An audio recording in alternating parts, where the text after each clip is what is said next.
네, 안녕하세요. 백폭남의 베갯머리 넋두리 17번째 밤입니다. 그 지난 화에서 제가 책 서평을 하면서 이제 표회로 이란 책에 대해서 얘기를 했는데, 혹시나 건너뛰고 보시는 분들 위해서 간단하게 설명을 해드리면, 조선시대의 사람이 바다에 표류하면서 쓴 기록이란 뜻에서 이제 표회로이라고 하는 거고요.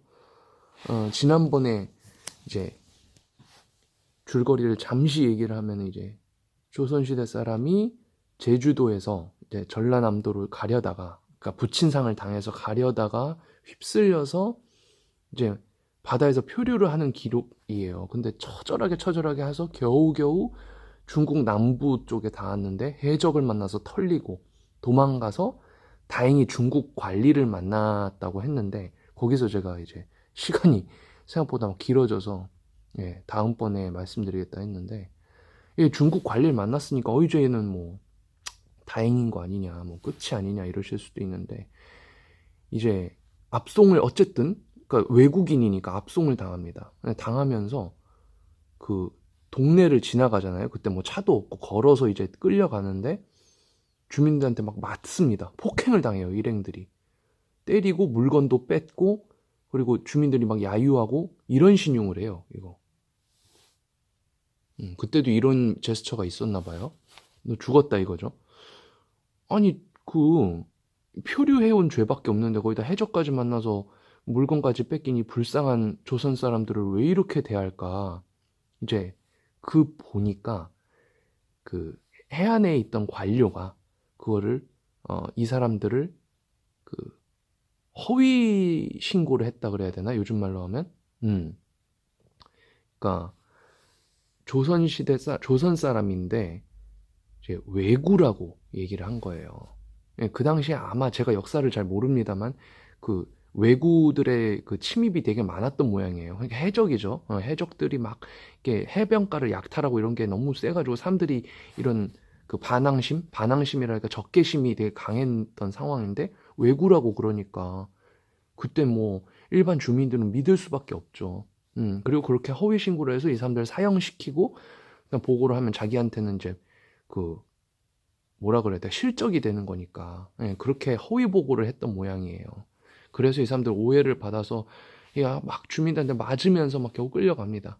끌려가면서 그땐 또 거리도 멀잖아요. 걸어가야 되니까 제대로 식량도 공급받지 못하고 거의 막 털썩털썩 쓰러지면서, 그러니까 바다에서의 그것도 견뎠는데 여기서 이제 한계가 오니까 차라리 죽었으면 좋겠다고 막, 그러니까 널브러져 눕기도 하고 막 그래요. 그러면서 압송되고 이제 상부의 보고도 올라가면서 어떻게 겨우겨우 오해가 풀립니다. 예.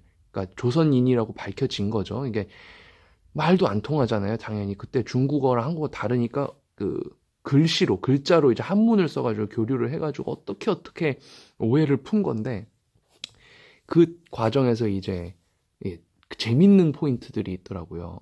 이렇게 해서 계속 이제 남쪽에서 베이징으로 올라가는 여정입니다. 이제부터는 그 수도가 베이징이니까 거기까지 올라가서 황제한테 보고를 받고 보고 조선으로 돌아가는 여정만 남았는데, 이제는 뭐 그 오해도 풀렸고 해서 큰 고난까지는 없는데 재밌는 것들이 있더라고요. 중국의 그 어떤 모습들을 다 기록을 해놨기 때문에, 그러니까 중국 남부랑 북부 지방의 그 생활상의 차이도 비교할 수 있고, 무엇보다 놀랐던 거는 이제 좀 유교의 본산이잖아요, 중국이.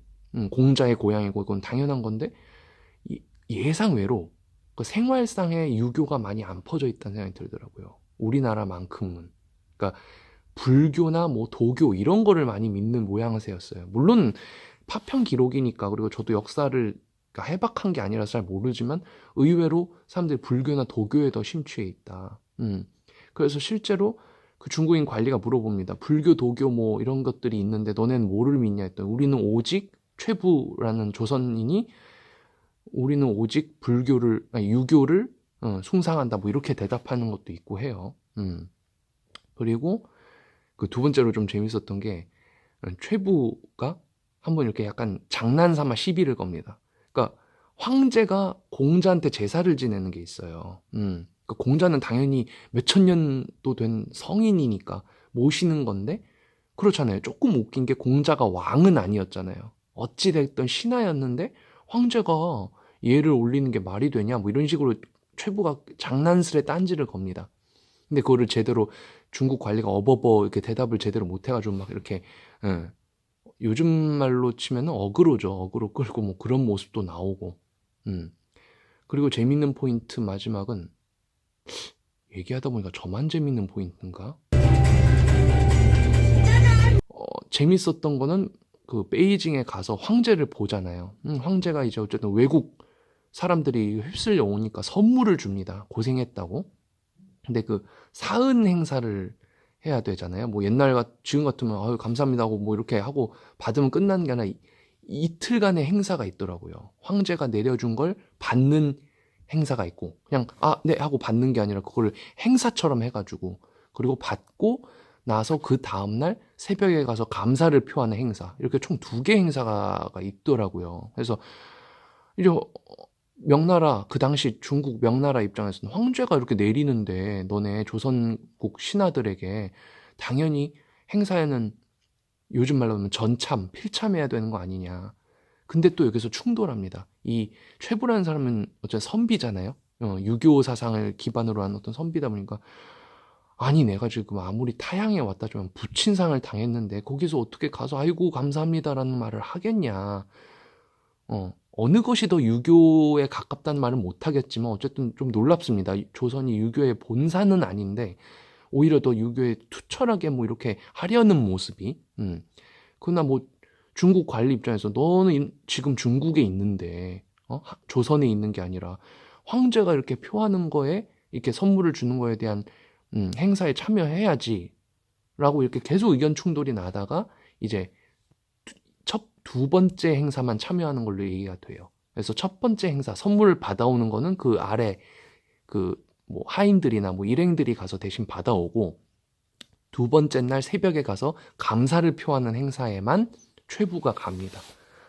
그러니까 뭐 그렇게 우여곡절을 겪으면서 이렇게 베이징에서 그렇게 하고 조선으로 돌아오는데 참 뭐 이게 제가 이렇게 거의 날림식으로 얘기는 했지만 이런 점들이 재미있는 점들이더라고요.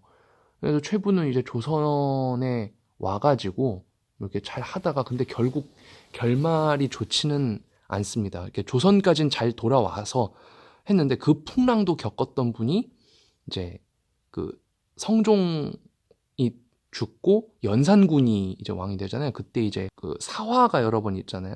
그래가지고 갑자사화 때 이제 연루가 돼서 이제 사형당하십니다. 참 아이러니하죠. 그 풍랑도 겪어내고 살아남으셨는데 어쨌든 결말은 그렇고요. 이렇게 막 얘기를 막 짓거렸는데 이게 참 저질서평이었습니다. 책 내용을 다 얘기한 것도 아니고 뭐 고품격의 뭐 어떤 품평이 있었던 것도 아닌데 어쨌든 그냥 주저리 얘기해봤어요. 재밌어가지고 그냥 어떤 딱딱한 역사서가 아니라 풍랑을 만나가지고 막 표류했던 기록과 중국에서 겪었던 여러 가지 일들이 기록돼 있다 보니까 그냥 드는 생각은 이 역사 영화들 되게 많잖아요. 그래서 어떤 영화들은 논란이 되기도 하잖아요. 근데 있는 명확한 사실을 가지고 그러니까 대놓고 왜곡하다 보면은 논란이 생기는데 오히려 이렇게 잘 다뤄지지 않은 내용들을 가지고 영화를 만들어 보면 되게 재밌겠다는 생각이 또 들더라고요. 표해록 그냥 이렇게 해가지고 뭐 라이프 오브 파이처럼 이렇게 막 바다에 표류하는 거 막 뭐 중국에서의 이야기까지 못 다루겠다면 표류해서 도착한 것까지만 얘기를 다뤄도 요즘 기술로는 되지 않을까라는 네 비전문가의 그냥 생각이었습니다. 결말이 산으로 가는데 어쨌든 진짜 이 좀 책이 재밌어서 영화화 됐으면 좋겠다는 그냥 넋두리를 해봤습니다. 뭐 서평은 여기까지고요.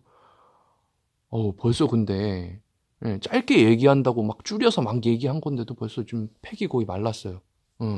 그래서 오늘은 떼고 자고 다음에 또 신박한 넋두리로 찾아뵙도록 하겠습니다. 아휴.